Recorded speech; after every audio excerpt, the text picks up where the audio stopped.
obviously it's best to have the boss's secretary who hates him be willing to tell you everything you need to know, access to the files, where everybody is. But if you don't have that, you got to discover it yourself. That takes a long time. The more research you do, I mean, you're very foolish to go out there not knowing the things. You got to go to the neighborhood, find out what's going on, where you can sit, where you can be, and you're going to have to be patient, and you're going to have to learn how to get off the street and not park on the street, because you're not going to be on the street but about 5 minutes. For that little old lady in tennis shoes over there is going to be knocking on your window wanting to know why are you in her neighborhood and what the hell are you doing. And she's going to call the cops, and they're going to come out and they're going to want to know why you're on the street, and you're going to say, well, I'm just here, and they're going to tell you to go away and don't ever come back. The neighbor who calls is going to have to get pacified somehow as that we're not the bad guys. One of the techniques is to sit in the shotgun side, not on the driver's side, as if you're waiting for somebody, versus sitting there as the bad person. A female is nowhere near as intrusive as a man is. So that's why I have one of the reasons I have females. You put the female on the shotgun side, obviously she's waiting for her husband. Not a problem. Or sit in the back seat and completely disappear.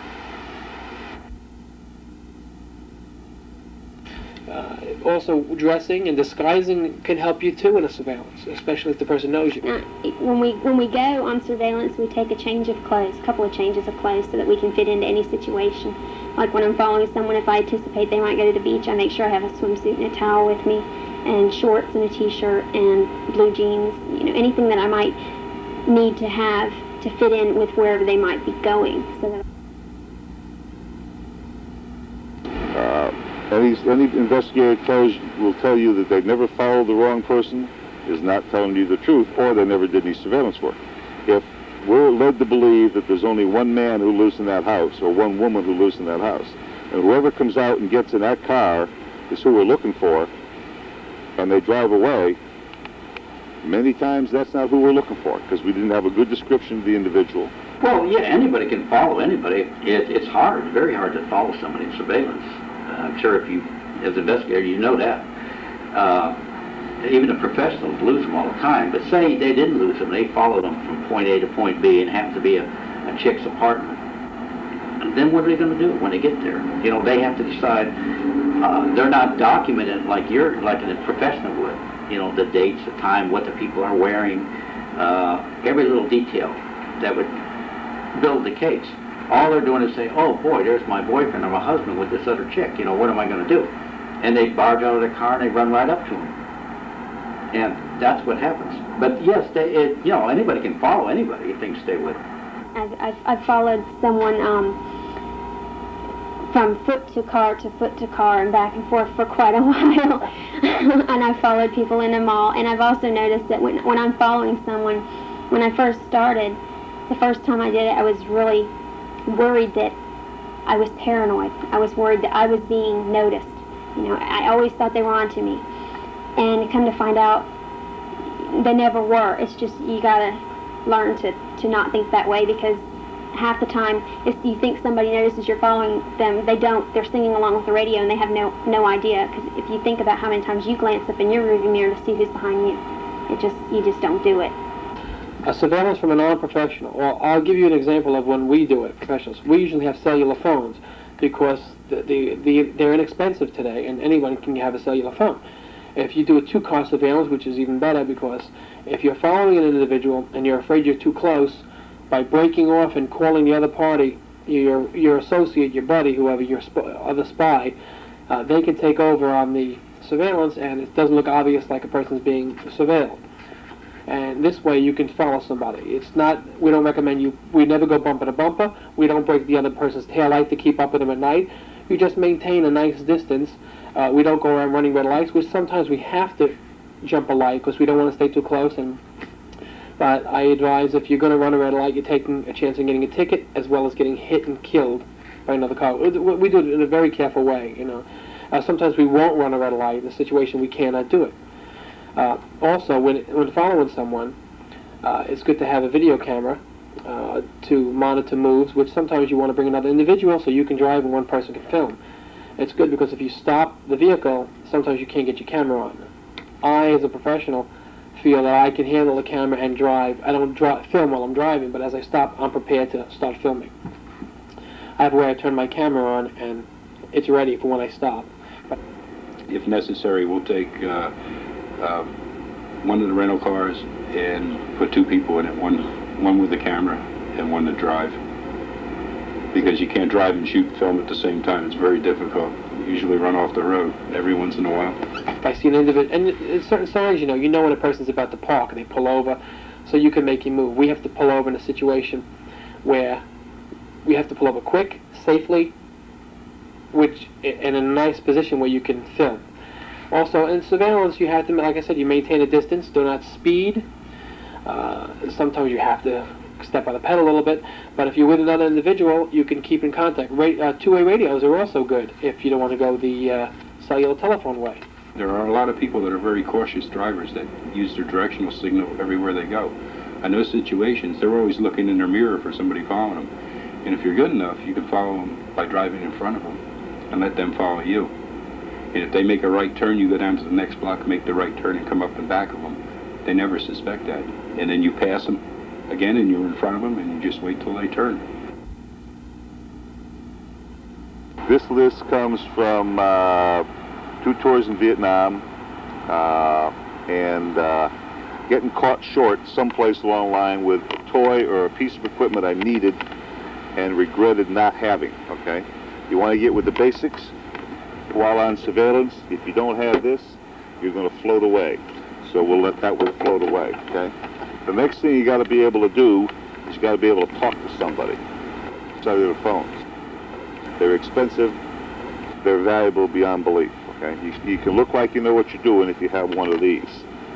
The next thing is, God forbid I ever catch you without one of these. Okay, this is a mag light. It's a police light. It is primarily used as a flashlight, and it has a beam that changes. If you go down to, for instance, Palm Bay, you'll find the houses way back. You'll find that the numbers are about this big, and when you're looking for a number, you can't find it for love nor money. You can change this and read the number with no trouble. Obviously, it's not a bad little backup for a weapon, okay? And it lasts a long time, and it's very, very reliable. They cost about 30 bucks. If I catch you without this, you're probably not going to work for me. Since we're in the eye business, buy a good pair of binoculars, not the El Cheapo kind. I'm not pushing binoculars. This is a Tasco. First of all, it's not water resistant, it's waterproof. Okay, number 1. Number 2, it has a compass inside. It also has tick marks that will tell you range, which most of the time you're never going to use. But most important, this is automatic focus. In other words, all I have to do is set my left eye and my right eye, and everything's in focus from here all the way out. Why do I need that? Because when things are moving, you've got to do this with your binoculars all the time. I just have to put these up, and everything is in focus. You go try to get a license plate that's moving away from you, and watch, you'll never get it if you have to keep adjusting the focus. Because every time you adjust it, it's out of focus again. Now, these only cost about $275 worth every penny, and more than anything else, it's waterproof. So you can now stand in the rain with your equipment and be all right. I ever catch you without the phone book, bye-bye. I don't want a phone call from you on the phone. Look up this phone number for me. Everything you need to know, and probably the best tool a private investigator ever has, is the phone book. Try it. It's amazing. If you can't find, if nothing else, find how to spell people's names when you're looking them up the wrong way. You got to have something to write with, so carry that. You can't talk to anybody unless you know where they are. You got to have at least 3 maps. This one's easy because it's in a book. Not everything's in here. You got to buy at least 3 different kinds of maps. A small camera that always goes with you, so no matter what happens, you got something to do. In Olympus, what is this? Stylus. Everything automatic. It works great. We'll even do copy work at that distance. Has the built-in flashes, and I can stick it in my pocket. I can make a hole in my shirt, stick my hand in my hole, and shoot you all day long. You'll never even know your pictures were taken. Wonderful camera to carry. It goes in your briefcase. Costs a couple of $100. A good tape recorder, and you better have a whole bunch of extra tapes, because it doesn't do you any good to be out there and you don't have any tapes. You got to have batteries for that. You got to have extra film for your camera. God forbid. When I say God forbid, that means termination time when I catch you without your Swiss Officer's Army knife with all the toys. This one even has a ballpoint pen in it. All right? It has saved me numerous times at Vietnam and numerous times other places, and I looked like I knew what the hell I was doing when I had it.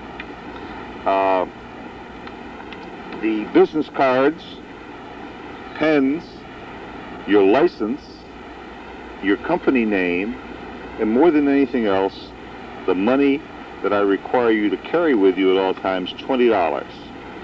The 10, 5 ones, and a 5. Why do we do that? Because when you need the money, I don't want to hear there's no money in your wallet. I know it's here.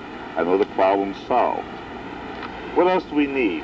Magic markers, extra keys for all the cars you own so you don't look like a fool when you lock yourself out, which has happened numerous times.